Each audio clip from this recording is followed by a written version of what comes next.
सहनाववतु सहनौ भुनक्तु सह वीर्यं करवावहै तेजस्विनावधीतमस्तु मा विद्विषावहै। ॐ शान्ति शान्ति शान्तिः। गुरुर्ब्रह्मा गुरुर्विष्णु गुरुर्देवो महेश्वरः गुरुरेव परं ब्रह्म तस्मै श्री गुरवे नमः। चिन्मयं व्यापि यत्सर्वं त्रैलोक्यं सचराचरं तत्पदं दर्शितं येन तस्मै श्री गुरवे नमः। तस्मै श्री गुरवे नमः।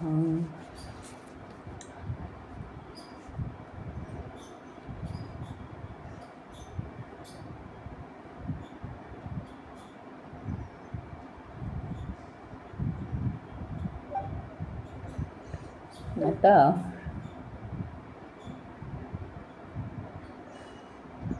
भक्ती साधनेमध्ये कोणकोणत्या अडचणी येतात आणि त्याला आपण प्रतिबंध कसं करायचं हा विषय आता या प्रकरणात एक 3-4 सूत्रांमध्ये सांगणार आहेत.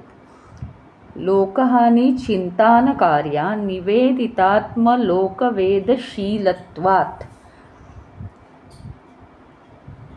चिंतान कार्या म्हणजे चिंता करू नये. लोकहानीची चिंता करू नये. लोकहानीची म्हणजे काय?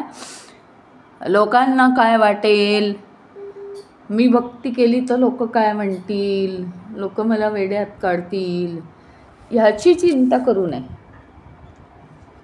निवेदित आत्मलोक वेदशीलत्वात्.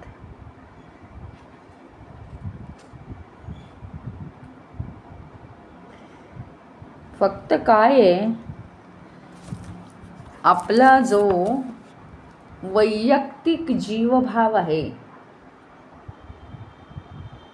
म्हणजेच आपली जी वैदिक आणि लौकिक, वैदिक म्हणजे पूजा जप वगैरे, पोथी पारायण वगैरे, आणि लौकिक म्हणजे सगळे व्यवहाराची कर्म आपण फक्त समर्पित करावीत. बाकी लोकांची जास्त काळजी करू नये. एवढंच फक्त एक भक्तीचं सूत्र आहे. बाकी भक्तीला काहीही सूत्र नाही. कारण अक्षरशः म्हणजे शाळकरी पोरं, अरे गप्पा नका मारू, बोलू नका, मीच तोच बोलतोय, म्हणजे ते दुसऱ्यांकडे बोट दाखवतात. हा मला रागवतो, हा मला मारतोय, मी काही करत नाही, असं करतात. त्याप्रमाणे आपण काय करतो, लहान मुलांसारखं भक्ती करत असताना एखाद वेळेस असं होऊ शकतं आपल्याकडून की भक्ती करताना लोक हा असं म्हणतो म्हणून मी भक्ती करत नाही, मग तर वेड्यासारखं दिसतं म्हणून मी भक्ती करत नाही, लोक मला वेड्यात काढतात म्हणून मी भक्ती करत नाही. मग जपमाळ घेऊन बसलं की लोक सगळे हसतात. या बाबतीत लोकांची चिंता करू नाही आणि थोडासा कॉमन सेन्स वापरून लोकांसमोर दर्शनीय होतील अशा कृती करूच नाही भक्तीसाठी, म्हणजे लोक वेड्यात काढत नाहीत. हे एक साधं सोपं गोष्ट आहे. आणि दुसरी गोष्ट, भक्ती करताना मात्र आपण कसलीही काळजी करू नये. लोकांना काय वाटेल करून मोकळं व्हावं. त्या भक्तीचे जे परिणाम आहेत ते आपल्यालाच मिळतात. कुठेही दर्शनाला गेलं किंवा भजनाला गेलं, माझ्या डोळ्यातनं पाणी आलं, तर मला लाज वाटण्याचं कारण नाही आहे, कारण ईश्वराशी मी एकरूप झालो आहे. बस, लोकांची चिंता करू नये. कुणाला वाटतं नाटक करते, कुणाला वाटतं काय इथं येऊन पाणी डोळ्यातनं काढण्यासारखं काय भगवंत काय दुःख देतोय का, कुणाला आणखी काही वाटतं, त्याची चिंता करू नये. हे या सूत्रामध्ये सांगितलेलं आहे. फक्त काय करावं तर आपली लौकिक आणि वैदिक सर्व प्रकारची कर्म, म्हणजे या जीवभावाने चालणारी सर्व प्रकारची कर्म ही भगवंताला समर्पित करून टाकावीत.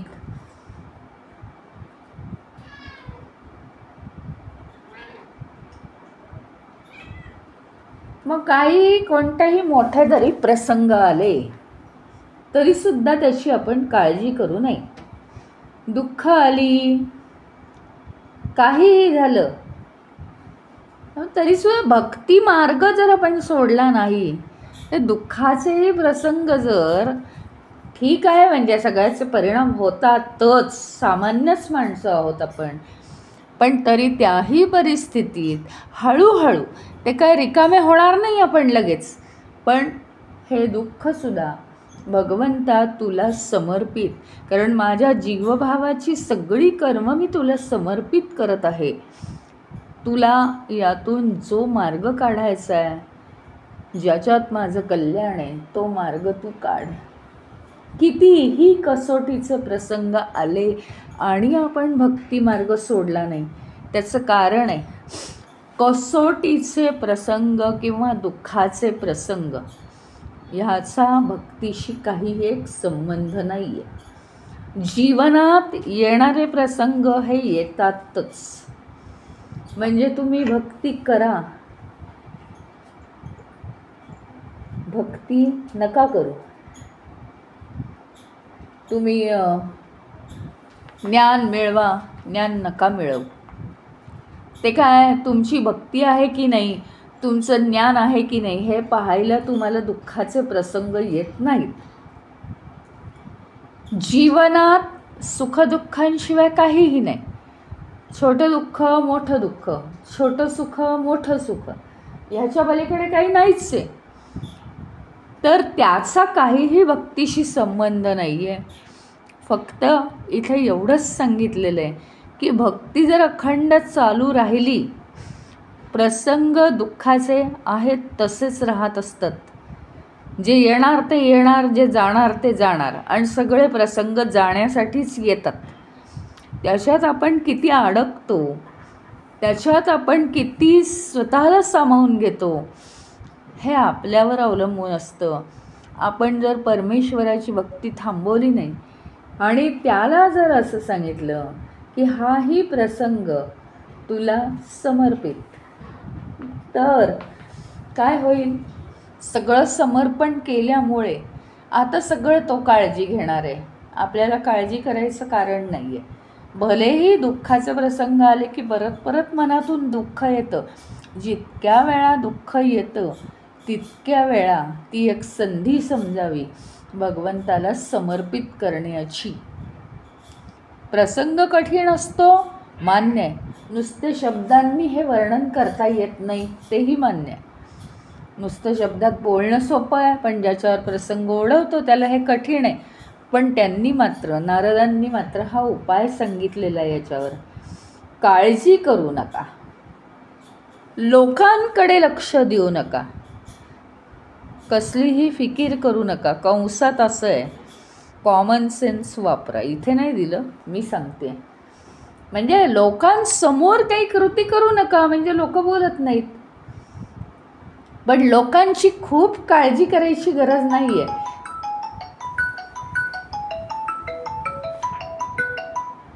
कारण सगळेजण आहे ना, सगळ्यांचा स्वभाव सेम नसतो. सगळेजण भक्त नसतात, सगळेजण भक्त नाही आहेत ना. त्यामुळे कोणी आपल्याला हसतं, कारण काय आहे, प्रत्येकाचं काहीतरी एक वेगळं फील्ड आहे. सगळ्यांचं सेम नाही आहे. त्याच्यामुळे कोणी हसतं, कोणी म्हणतं हे काही मला पटलं नाही, कोणी म्हणतं हे काही बरोबर नाही, कुणाला ते खूप भावतं. पण कुठल्याही लोकांकडे तुम्ही लक्ष देऊ नका, त्यांच्यावर अवलंबून. अरे हो, एक जण असा म्हणाला की तुझी भक्ती मला फार आवडली, बरं वाटलं मला. नाही नाही, त्याच्यावर काही अवलंबून नाही आहे. कुणाला बरं वाटो आणि कुणाला न बरं वाटो, पण आपल्याला जे करायचं आहे फक्त याच्यात एकच आहे, लोकांसमोर खूप शो न करता काहीही केलं तर खऱ्या अर्थाने आपली भक्ती होते. आणि भक्तीचा मार्ग हा सत्य आहे. सगळं हे त्या नारायणाच्या सत्तेने चाललेलं आहे. हे एक परमवाक्य आपण लक्षात ठेवलं ना तर काही होत नाही. मग कुठल्याही बाबतीत आपल्याला काहीच काळजी करायची गरज नाही आहे.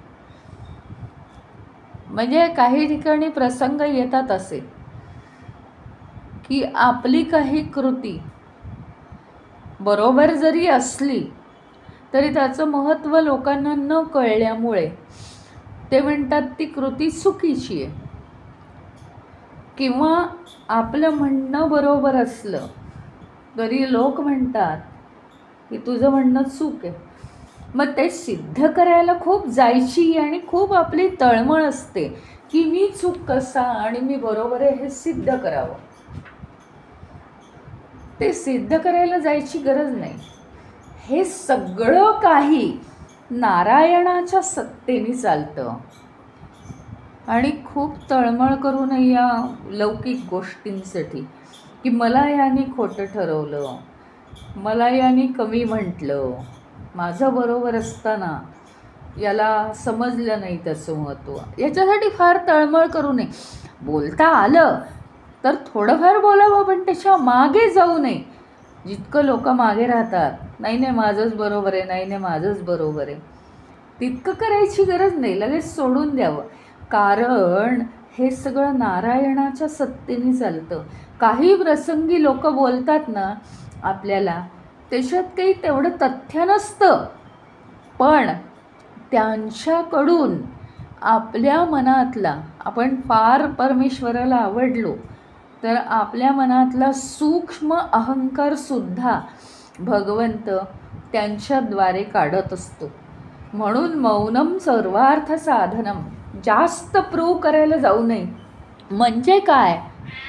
म्हणजे एवढंच की आपण भक्तिमार्गापासून जास्त दूर जात नाही. नाहीतर या धक्काधक्कीमध्ये होतं काय माहिती का, आपण ईश्वराच्या भक्तीपासनं ढळतो. हे होता कामा नये. कारण ती अतिशय नाजूक गोष्ट आहे. आम्हाला जन्मभर तेच हवं आहे. ईश्वराचा हात सुटता कामा नये. वादावाद किंवा स्वतःचं म्हणणं खरं याच्यामध्ये ईश्वर म्हणतो मग तू जा मला सोडून, मला शांती हवी, तुला अजून तेच करायचं आहे का, मग तू निघ. त्यामुळे तो हात सुटतो आणि आपण त्याचीही पर्वा नाही करत. आपण लोकांशीच वादावाद किंवा आपलं म्हणणं खरं करायला जातो. पण तसं नाही आहे ते. तसं आपल्याला फक्त आपलीच काळजी असायला पाहिजे.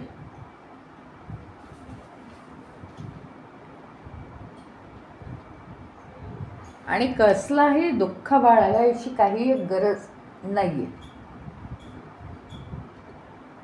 नेहमी हे सगळं नारायण स्वरूप आहे, हा नारायणाचा खेळ आहे, नारायण आहेच, तो सगळं पाहून घेईल. म्हणजे आपण आपली काळजी वगैरे घ्यायची आहे, पण तो नारायण सगळं पाहून घेईल. आपल्याला काळजी करायची गरज नाही आहे, हे आपण पाहायचं आहे.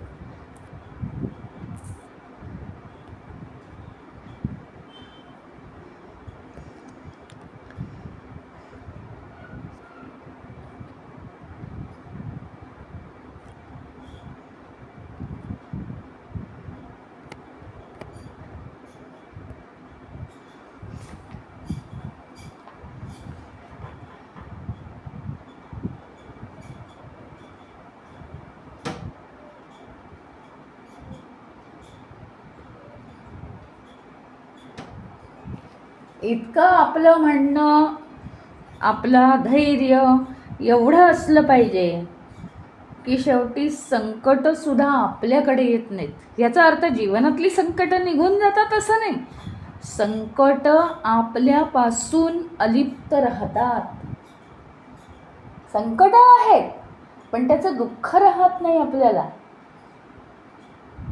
कारण आपण धैर्यवान बनतो. पूर्णपणे आपलं एकच अंडरस्टँडिंग पाहिजे की भगवंता ही सगळी तुझी माया आहे, तुला जेव्हा आवरायची तेव्हा तू आवर. आणि जे काही माझ्या देहाला भोग आहेत ते सगळे तुझ्या मायेमुळे आहेत. जे असेल ते असू दे, ते स्वीकारायची माझी तयारी आहे. भगवंताला हा स्वीकार भाव अतिशय आवडतो, त्यामुळे त्या दुःखातनं झटकून तो आपल्याला जवळ घेतो. सगळ्या आपल्या मनप्रवृत्ती आपण झटकल्या पाहिजेत, तर आपण ईश्वराजवळ जाऊ शकतो.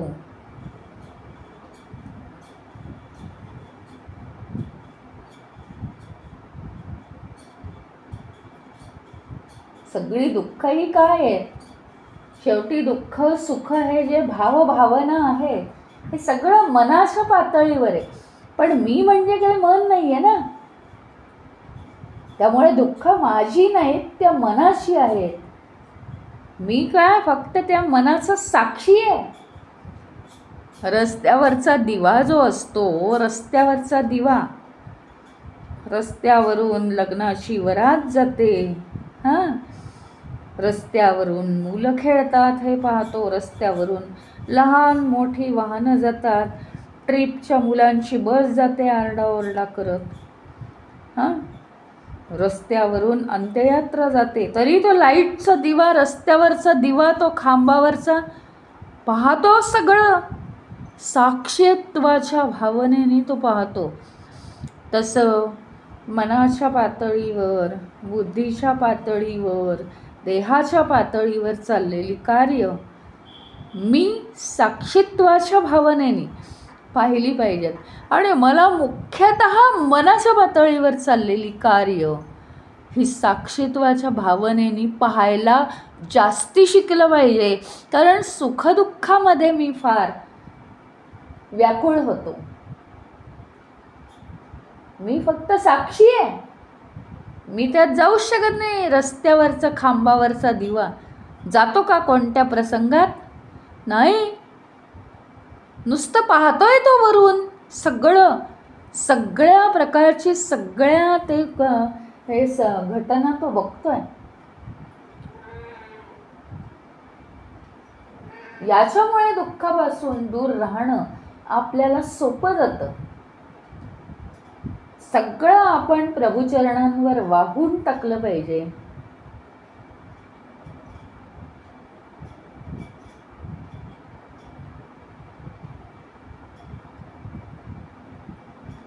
एकूण एक गोष्ट म्हणजे आपण मोठ्या ध्येयाने प्रेरित होतो, हां, आणि मग ती आपली जी ध्येय आहेत, ध्येयाबद्दल कार्य आपणच करणार, बरोबर आहे, हां, पण आपली ध्येय, आपलं औदार्य, धैर्य, आपली जी सगळी ऐहिक कर्तव्य आहेत, लौकिक कर्तव्य, व्यवहार, हे सगळं करणार आपण. पण सगळं जे आहे ते त्याला वाहून टाकायचं, त्याच्या चरणांशी समर्पित करायचं, सगळी पारलौकिक ऐहिक कर्तव्यसुद्धा,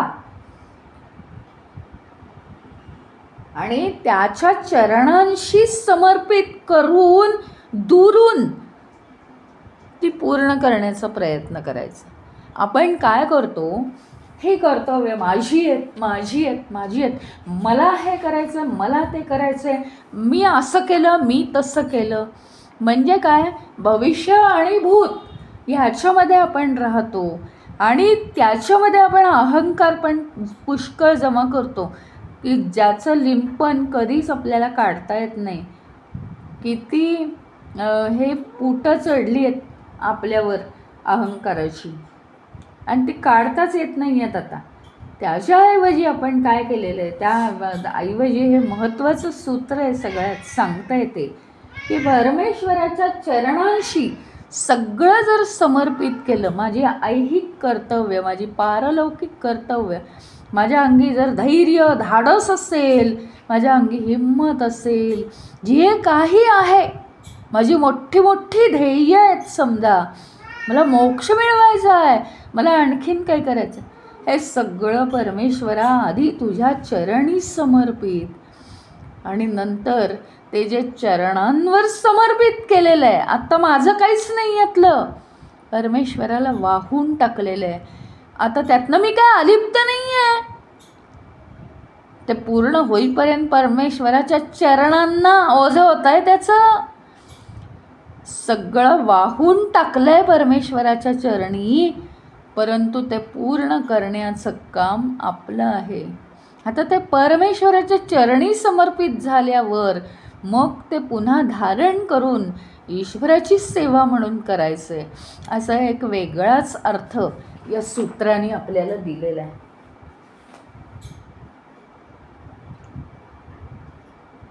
आणि दुःखाचं काय, कायम ही सुखदुःख येतच राहणार, ती जाण्यासाठीच येतात. ती सुखदुःखांपासून हा जीव वेगळा राहूच शकत नाही. पण त्या दुःखांना, विशेषतः दुःखांना, तो जीव ओरडून ओरडून सांगतो, खरा भक्त असतो तो, हे बघा तुम्ही या माझ्याकडे, पण मी तुम्हाला सगळ्यांना परमेश्वराच्या चरणावर समर्पित करून टाकणार आहे, मला काही दुःख नाही आहे. एक लक्षात ठेवा, ओरडून ओरडून तो सांगतो, मी सगळी सगळी सगळी माझी सुखदुःख परमेश्वराच्या पायाशी ओतलेली आहेत, आता काही शिल्लक नाही, मला कशाचं दुःखच होत नाही, कारण सगळं माझं मन बुद्धी मी परमेश्वराच्या चरणी ओतून टाकले. मनाला दुःख होत असतं, ते मन मी भगवंताला देऊन टाकलेलं आहे. आता जर काळजी व्हायची आहे तर भगवंतानी व्हावी, मी फक्त साक्षी आहे परमेश्वराच्या चरणांवर असलेल्या वाहिलेल्या दुःखांचा, मी फक्त साक्षी आहे, मला दुःख होऊ शकत नाही. निवेदिता आत्मलोक वेदशीलत्वात, वेद म्हणजे जाणणे, निवेदित करून टाकलंय, सगळं समर्पित करून टाकलंय. आता काही मला कोणी हरवू शकत नाही, कोणतंही दुःख माझ्या मानेवर येऊन बसू शकत नाही, कारण माझं मनच मी ईश्वराला देऊन टाकलंय.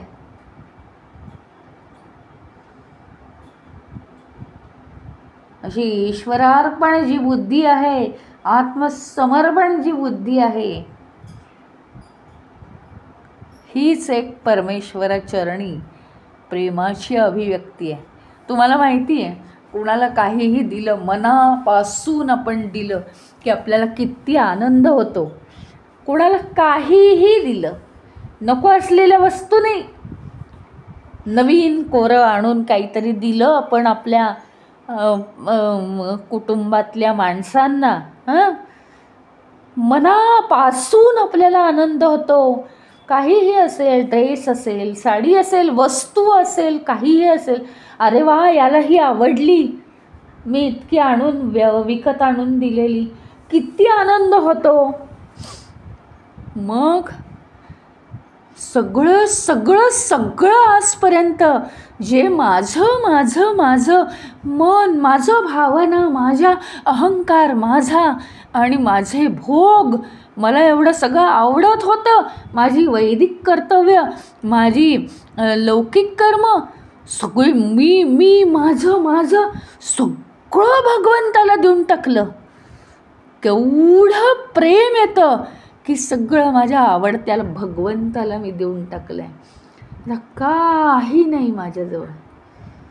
दुसऱ्याला दिल्यावर जो आनंद असतो ती प्रेमाची अभिव्यक्ती आहे, खुशी आहे. दोन गोष्टी आहेत, दोन बाजू आहे त्याला.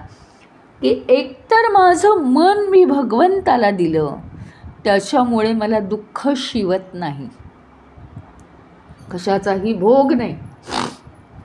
दुसऱ्या बाजूची एक गोष्ट अशी आहे की मी सगळं माझं माझं माझं वाटणारं सगळं मी भगवंताला दिलं. मी हुशार, मी बुद्धिमान, मी असा, मी तसा, मी विद्वान, हे मी आता सगळं भगवंतात चरणी वाहिलेलं आहे. इतका आनंद होतो म्हणून सांगू की बस रे बस. सगळं जे माझं माझं माझं होतं तर काही माझं राहिलं नाही, काही माझं राहिलं नाही. हा आहे परमानंद, ही आहे प्रेमाची अभिव्यक्ती. स्वतःला पूर्णपणे समर्पित केल्यावर आता माझी दुःख, माझी सुख, माझी बुद्धी, माझं मन काही नाही राहिलं. शक्ती कुठेही वायात जात नाहीये त्याच्यामुळे.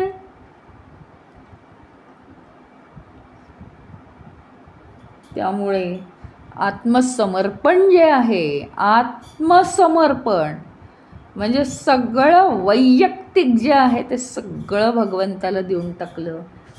इतकी कृतकृत्यता येते, इतकं प्रसन्न वाटतं, इतका आनंद होतो की काय सांगू.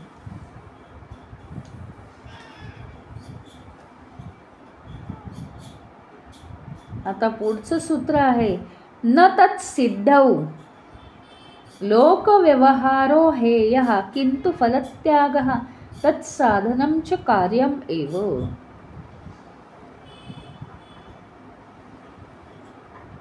जोपर्यंत पराभक्ती सिद्ध होत नाही, जोपर्यंत ती पराभक्ती प्राप्त होत नाही, म्हणजे प्राप्त करण्याचा प्रयत्न चालू आहे, तोपर्यंत लोकव्यवहार सुटत नाही, तो करावाच लागतो. मग काय करावं, तर कर्माच्या फळाचा त्याग करावा आणि त्या भक्तीचं साधन करत राहावं. म्हणजे काय,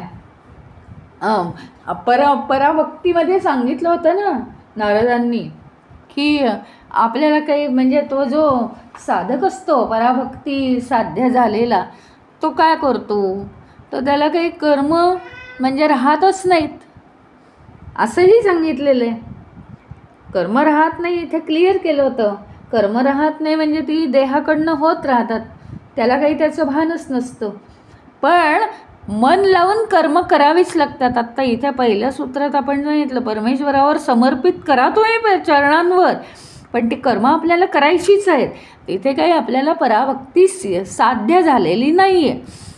पराभक्ती साध्य होईपर्यंत आपल्याला काय करायचं आहे, मन लावून कर्म करायचे. जिथे परमभक्ती साध्य होते तिथे त्याच्या मनात विचार न येता त्याच्याकडनं कर्म होतात, पण आपण ती बरोबरी करू शकत नाही असं आपल्याला जागं केलेलं आहे. म्हणजे काय, जसं लोकांकडे लक्ष देऊ नाही, पूर्णपणे समर्पित करावं हे जसं सांगितलं आहे, तसा आणखीन एक प्रतिबंध कसला पडू शकतो माहिती आहे का. अज्ञानी जर असेल भक्त तर तो म्हणेल आता मला मी आता भक्त आहे, आता मला कर्म राहिली नाहीत असं म्हणेल आणि त्यातलं लक्ष काढून घेईल. पण तसं चालणार नाही ना आपल्याला, तसं आपल्याला चालणार नाही आहे. आपल्याला जोपर्यंत पराभक्ती साध्य होत नाही तोपर्यंत आपल्याला काय केलं पाहिजे, कर्म करायचीच आहेत, पण त्या कर्मांमध्ये मन घालून बुद्धी घालून आपल्याला केलीच पाहिजेत कर्म. कर्म व्यवस्थितच करायची आहेत, ती परमेश्वराची आहेत कर्म, परमेश्वराची सेवा करायची आपल्याला. त्याच्यामुळे ह्याच्यात हा एक महत्त्वाचा मुद्दा दिला आहे. परमभक्ती जोपर्यंत साध्य होत नाही तोपर्यंत कर्म तर आपल्याला देह असेपर्यंत आहेतच नो डाऊट, पण लक्ष घालून बेस्ट कर्म करायची आहेत, उत्तम कर्म करायची आहेत, कारण ती परमेश्वराची सेवा आहे. अतिशय साधी गोष्ट आहे, आपण करतोच, पण तरीसुद्धा इथे कन्फ्युजन होण्याचा प्रश्न असतो. गेल्या सूत्रात सांगितलं आता सगळं परमेश्वरच बघून घेईल, म्हणजे काय, सुखदुःख तो बघून घेईल, आम्ही चिकटायची गरज नाही. पण कर्म तो करणार नाही ना. देह कशाला दिलाय? तो म्हणेल तुला देह दिलाय, तू झोपा काढेन, मी कशाला कर्म करू? नाही, तसं नाही होणार. करायच्या सगळ्या गोष्टी शेवटी मी श्वास घेतल्याशिवाय माझा श्वास कोणी भगवंत नाही घेणार आहे. म्हणजे सगळी कर्म करायची आहेत, जीव ओतून कर्म करायची आहेत, बुद्धी लावून मन लावून कर्म करायची आहेत. पण अहंकार मात्र पूर्णपणे ईश्वराला समर्पित, आणि ती कर्मसुद्धा ईश्वराला समर्पित करायची आहेत सेवाभावानी.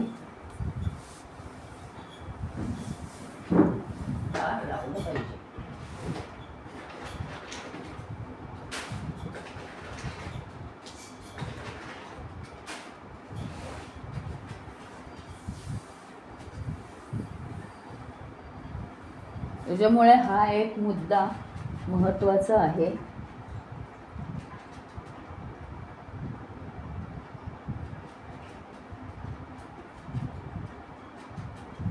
भक्ती साधना आपली पराकोटीला जाईपर्यंत किंवा वाढेपर्यंत, वृद्धिंगत होईपर्यंत सगळी आपल्याला ऐहिक कर्म, घर, समाज हे सगळं बघायचंच आहे. सगळं सोडून आणि भक्तीचं शो होईल. नाही तर असं केलं तर भक्ती साधना करतच राहायची आहे. पण आता तुम्ही बघता ना, मंदिरांमध्ये वगैरे इतके ते कर्मकांड करतात, पण ते त्याच्यात बुडालेले नसतात. पूजा कर, मंत्र म्हण, अभिषेक कर, असं कर तसं कर, चालू असतं, सतत चालू असतं. म्हणजे संपूर्ण 12 वाजेपर्यंत सकाळी पहाटे उठल्यापासून स्वतःचं ध्यानधारणा, आणि त्याच्यानंतर त्या मंदिरांमध्ये ते सेवा करत असतात. अगदी झाडण्या पुसण्यापासून ते पूजा करून त्याचं सगळं, जणू काही तो ईश्वर म्हणजे आपल्या घरचा एक कुटुंबातला मनुष्य आहे, इतकी त्याची सेवा मनोभावे करत असतात. आणि तरीसुद्धा त्यांना काय कर्म चुकली आहेत का? कर्म चुकलेलीच नाही आहेत, सगळं चालू आहे. आर्थिक व्यवहारापर्यंत सगळं त्यांना पाहावंच लागतं. ते काय असं म्हणतात, माझी भक्ती नाही होत, परमेश्वरापर्यंत पोचता येत नाही मला, तेच तर माझा प्रमुख ध्येय आहे, मग मी कसा काय आर्थिक व्यवहार करू, मला कोणीतरी आयतं आणून खायला घालेल, असं नाही म्हणत ते. त्यांना सगळीकडे उत्साहाने, स्फूर्तीने कर्मामध्ये भाग घ्यावाच लागतो. आणि अत्यंत वृद्धिंगत झाली भक्ती आपली अत्यंत वृद्धिंगत झाल्यानंतर आपसुकच सगळ्या गोष्टी व्हायला लागतात. पण आपण तिथपर्यंत पोहोचलो आहे का, हा एक प्रश्नच आहे की नाही. तिथपर्यंत पोहोचलेलो नाही, ते पोहोचेपर्यंत तो अनुभवही येणार नाही आपल्याला.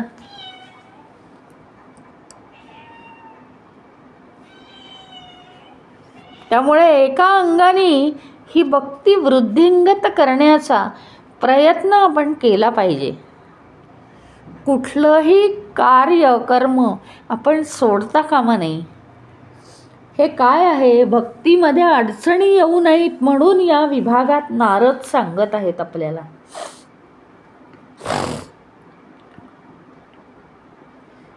आपल्याला ही जी शरीर मन बुद्धी ही साधनं दिलेली आहेत, ती वासनांचा निराश करण्यासाठी आहेत. ती उपकरणं त्या वासनांनी निर्माण केलेली कर्म करण्याकरता वापरली पाहिजेत. त्याच्यासाठी काही रडत बसणार का आपण की मला परमेश्वराची भक्ती करता येत नाही? भक्ती वेगळा मार्ग आहे. सुखदुःख येतच राहणार, कारण जीवभाव आहे. आणि तिसरी महत्त्वाची गोष्ट म्हणजे ही जर उपकरणं दिली आहेत तर कशासाठी दिली आहेत? अरे सुरी, विळी ही आपण आणून ठेवतो, ती काही शोला असतात का? नाही, चिरायसाठीच दिली आहेत ना ती. मग चिरायचं कशावर? हाताने तोडत बसायच्या का भाज्या? नाही, चिरायच्या आहेत त्या. कशासाठी दिली आहे खिसणी? किसण्यासाठी दिली आहे. तसं देह मन बुद्धी हे उपकरण आपल्या वासनांचा निराश करण्यासाठी केली जाणारी कर्म आपण करावी या दृष्टीनेच तर ही उपकरणं दिली आहेत. ते काय वेडं म्हणून दिली आहेत का? उगीचच आहेत का ती? आणि ती पाडून ठेवून काय करणार आहे? नुसती भक्ती कधीच करता येणार नाही. ती भक्ती करायसाठी देह हे उपकरण लागतं. देह हे उपकरण असेल तर देहाबरोबर मनबुद्धी चित्त अहंकार आलं. आणि ते मनबुद्धी चित्त अहंकार आहे. चित्त आहे म्हणजे वासना आहेतच, मन आहे म्हणजे भावना आहेतच, आणि बुद्धी आहे म्हणजे विवेक आहेच. या सगळ्यांचा वापर करून होणारी कर्म ही आपल्याला केलीच पाहिजेत. त्याच्या विरुद्ध बंड करणं हे चुकीचं आहे. मला भक्तीच नाही करता येत, काय करायचं, वेळच नाही मिळत भक्ती करायला, हे बरोबर नाही आहे. हे बरोबर नाही आहे. भक्ती ही भक्ती आहे, कर्म ही कर्म आहेत, सुखदुःख ही सुखदुःख आहेत. प्रत्येकजण आपापल्या जागी आहे. त्यातून भक्ती कशी करायची हे तुम्ही बघायचं.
जितकी जितकी मनात परमेश्वराच्या विचारांची जोपासना आपण करू तितका तितका आपल्याला आनंद होत जाईल आणि आपलं या गोष्टींशी तादात्म्य राहणार नाही. म्हणजे काय तर अगदी छोट्या अनुभवाच्या गोष्टी की खूप थंडी आहे, खूप गरमी आहे, खूप पाऊस आहे, या छोट्या छोट्या गोष्टींनी आपण अतिशय बेचैन होऊन जातो. आणि काय हे, किती ऊन आहे असं आपल्या मनात येतं. पण विचार जर केला, आपण जर असा विचार जर केला की हे ऊन काय आहे, ऊन हा निसर्गाचा नियम आहे आणि हे भोगणारा कोण आहे? मी भोगणारा नाही आहे, मी ऊन बघणार आहे. घरातनं कसं आपण ऊन बघतो तसं या देहाला हे ऊन लागतं आहे. म्हणजे याचा अर्थ देहाची काळजी घ्यायचीच आहे, पण मी मात्र साक्षी आहे. म्हणजे त्याचं आहे ना, मला फार अगदी त्याचं वाईट वाटायला नको किंवा फार त्याचा बोजवारा व्हायला नको.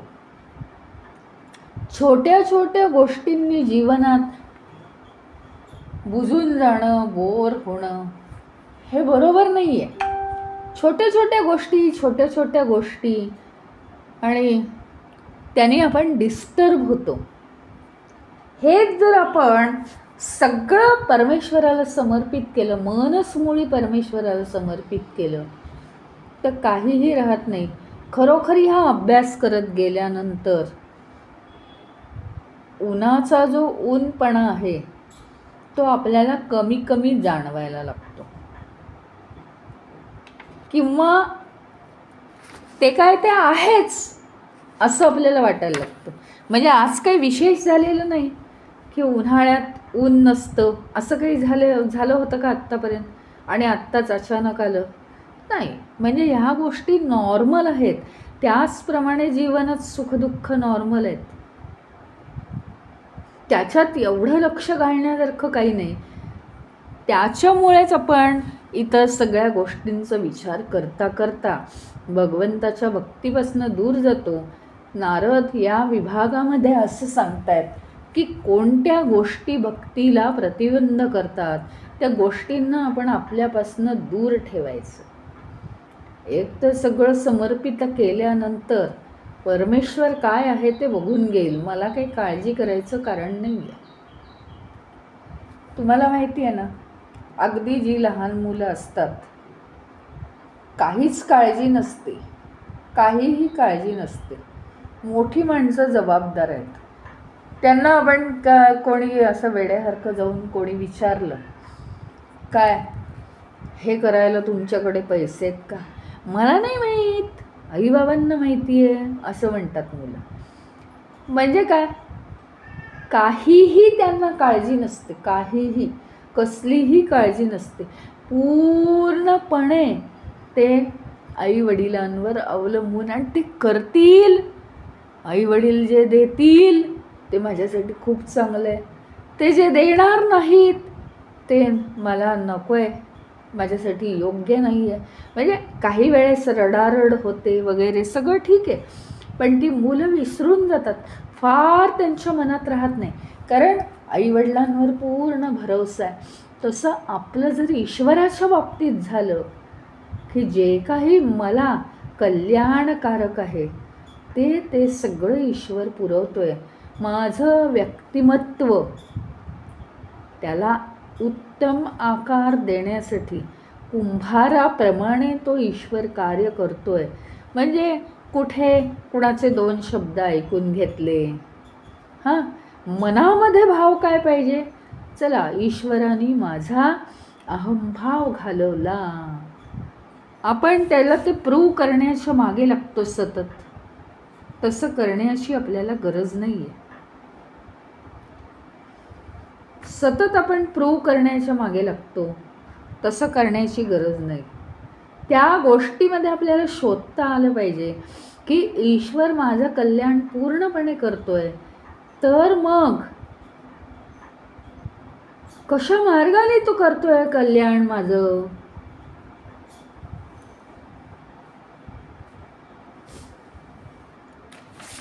तो विचार आपण केला पाहिजे.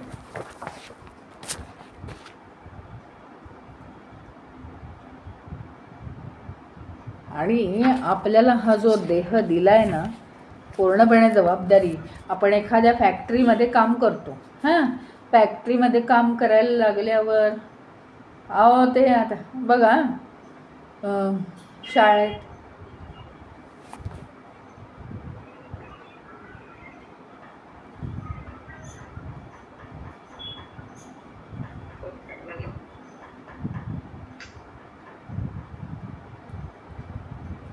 शाळेत जर मुलं लिहित नसतील तर विचारलं का नाही लिहित, माझ्या हाताला लागलं. हां, पण तुम्ही कंपनीत आता काम करायला लागले मोठ्या, तिथे तुम्ही सांगितलं आता मी नाही काम करणार, माझ्या हाताला लागलं. नाही, जीवापलीकडे कष्ट करावे लागतात, हाताला लागलं आहे ते सहन करून, बऱ्याच वेळा बरं नसलं तरी कंपनीत जाऊन ते करायला लागतं आपल्याला. म्हणजे जीवापलीकडे करायला लागतं का, कंपनी पगार देणार आहे, सारख्या सुट्ट्या चालणार नाहीत, किंवा एखाद्याची तब्येत बरी नसते, सारख्या सुट्ट्या मारतो, बाकीच्यांचं लक्ष राहतं त्याच्याकडे, तो लोकांच्या विरुद्ध होतो आणि सगळे म्हणतात की हा येत नाही, याला कुठला पगार, हां, त्याला ठेवू नका, मग ह्याचं काम सगळं आम्हाला करावं लागतं वगैरे, असं असतं लोकांचं. मग त्याच्या किती प्रमाणात आपल्याला हा देह मन बुद्धी नावाचं उपकरण केवढ्या मोठ्या प्रमाणात, म्हणजे तुम्ही काही प्रोडक्शन त्याचं देणार आहात की नाही हे माहीत नसताना, एवढंसं छोटंसं बाळ असताना तुम्हाला हे उपकरण प्रदान केलं आहे, ते हळूहळू डेव्हलप होऊन, बरं त्यातल्या सगळी नस प्रत्येक पेशी कार्यरत ठेवण्याचं काम तोच करतोय, त्याची कृपा आहे. इतकं काय ते खूप हे आहे, गुंतगुंतीची लक्षणंच सगळी आहात, तरीसुद्धा प्रत्येकाच्या सहसा तब्येती चांगल्या राहतात. सहसा बऱ्याच जणांच्या तब्येती चांगल्या राहतात.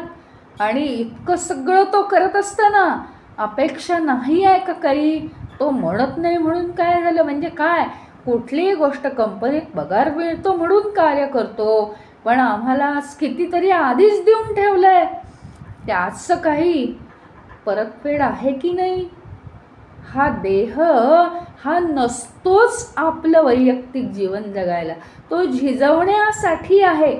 मनाच्या भावभावनांवर नाचवण्यासाठी देह नाही आहे, तो झिजवण्यासाठी आहे, तो कार्य करण्यासाठी आहे आणि आपल्यातल्या वासनांचा क्षय करण्यासाठी आहे. हे तर आहेच, ते स्वतःसाठी आहे, वासनांचा क्षय करण्यासाठी. बुद्धी कशासाठी आहे, विवेक करण्यासाठी. वैयक्तिक विवेक करा आणि मग सामाजिक विवेक करायला शिका, समष्टी विवेक करा. लोकांचं कल्याण कशात आहे असे विचार लोकांना द्या.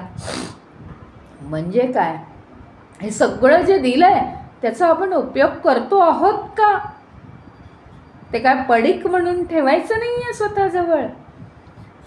सगळं भगवंतानी हे दिलेलं आहे आपल्याला वापरायला, ते सगळी भगवंताला मिळतंय का, त्याचं काही प्रोडक्शन मिळतंय का भगवंताला. गादागिर्द्यांवर लोळत पडायसाठी ते दिलेलं नाही, आपल्या जवळ ठेवायसाठी. किंवा कोणतंही ज्ञान, लोकांना वाटतं हे आता माझी ना कला आहे, ती माझी पर्सनल कला आहे, कष्टाने मिळवली आहे, मी नाही कोणाला देणार, आणि हे सिक्रेट मी नाही कोणाला सांगणार. हे जे असतं ना, त्याच्याऐवजी ओपननेस खूप हवा. लोकांचं कल्याण कशात होईल तेवढ्याचसाठी हे देह मन बुद्धी दिलेली आहे. सतत काहीतरी देण्याने काय होतं, माझं माझं म्हणून जे जमवलेलं असतं ना, ते देण्याची प्रवृत्ती असल्यामुळे माझं माझं काही राहत नाही. अहंकार आणि सगळं जे जमा करून ठेवलेलं असतं ते आपलं निघून जातं, आणि त्याच्यावर जे प्रभुत्व असतं तेही निघून जातं, आणि मग आपण हलके होतो. त्या मानाने आपल्याला कशाची काळजी करायची जरूर राहत नाही.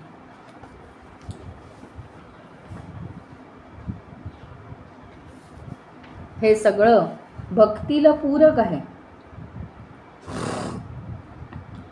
ज्यांनी आता पराभक्ती सुद्धा प्राप्त केलेली आहे त्यांनी सुद्धा लगेच आता आम्ही पराभक्ती प्राप्त केली, आता काय परमेश्वर भेटला, आता काय करायचंय.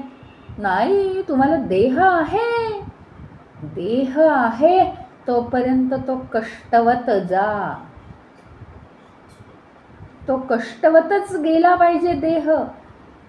देह ही परमेश्वराने दिलेली देणगी आहे आपल्याला. तो जर कष्ट नाही केले गेले तर तो खरा होतो. परमेश्वर म्हणतो बस झालं, माझा देह मला परत देऊन टाक, तुला करायचं नाही आहे ना काही.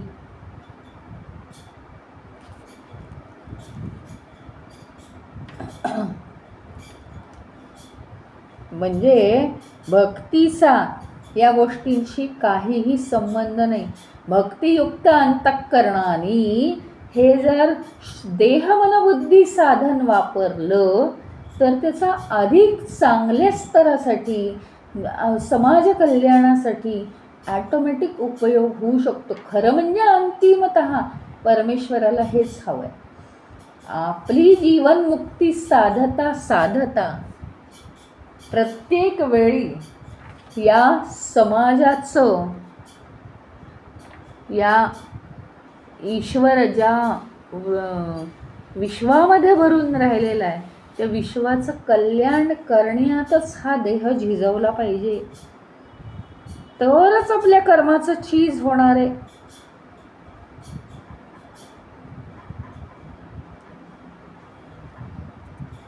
आपण काही केल्यावर कुणी जर म्हणत असेल की म्हणजे आपण काहीतरी उपकार केले कोणावर, उपकार केले म्हणजे मदत केली, काहीतरी मदत केली, काहीतरी आपण सांगितलं, काहीतरी सल्ला दिला, आणि कोणी आपल्याला म्हटलं नाही तुम्ही आम्हाला सांगितलं म्हणून आमचं कल्याण झालं असं नाही म्हटलं, कोणी आपली वाहवा नाही केली, काही बिघडत नाही, सगळं परमेश्वराचंच आहे.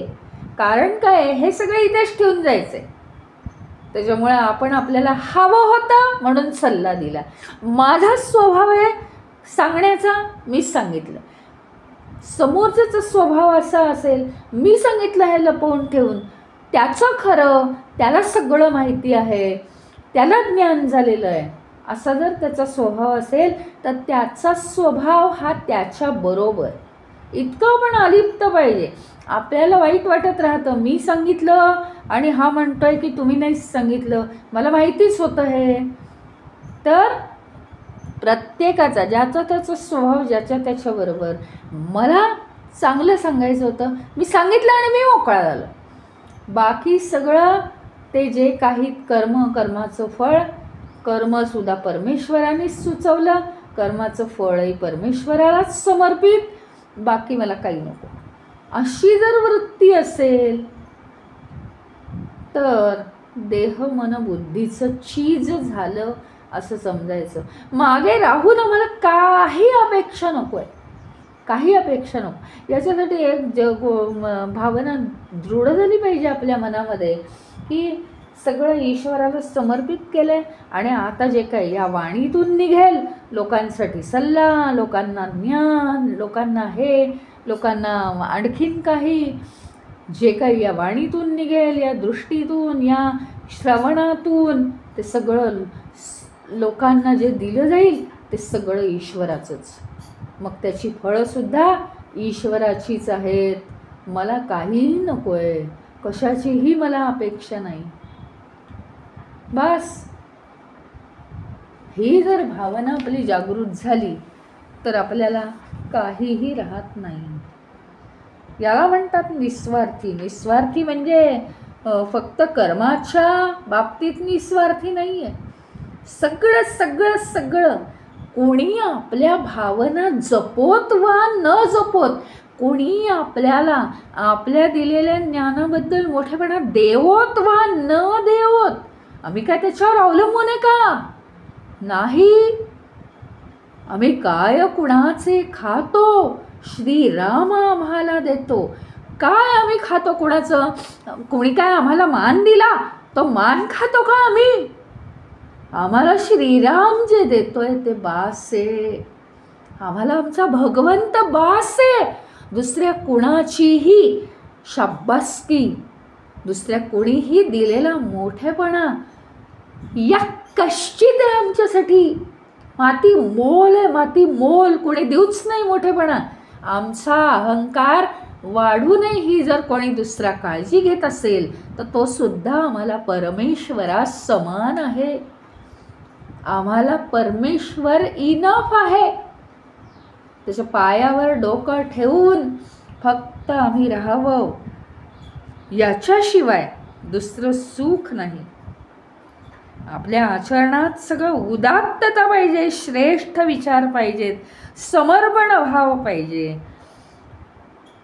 आणि सगळा जीवनाचा गूढार्थ आपल्याला माहिती झालं पाहिजे. याचा अर्थ असा नाही की आपली सगळं अवसानच गेलंय आणि आता आपण कोणाची अपेक्षाच नाही करत, आता अगदी आपण उदास झालो आहोत, असा नाही अर्थ.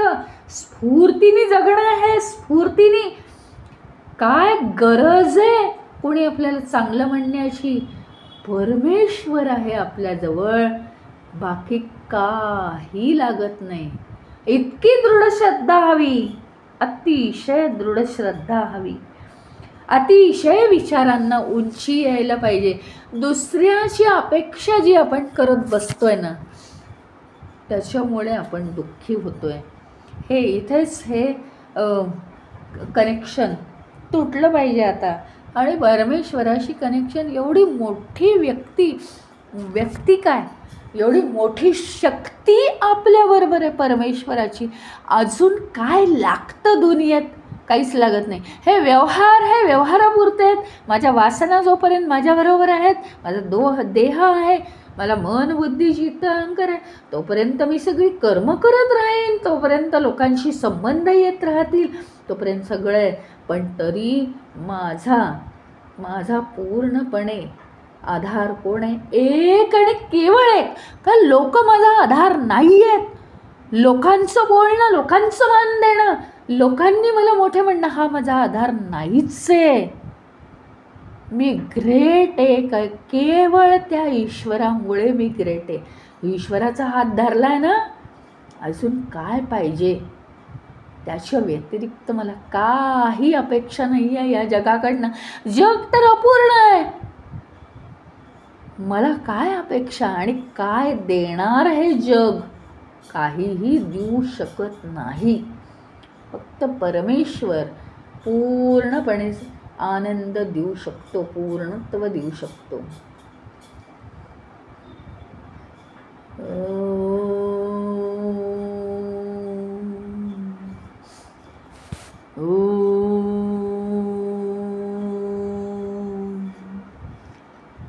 ओम पूर्णमदः पूर्णमिदं पूर्णात् पूर्णमुदच्यते पूर्णस्य पूर्णमादाय पूर्णमेवावशिष्यते. ओम शांती शांती शांती. हरि ओम. श्री गुरुभ्यो नमः. हरि ओम.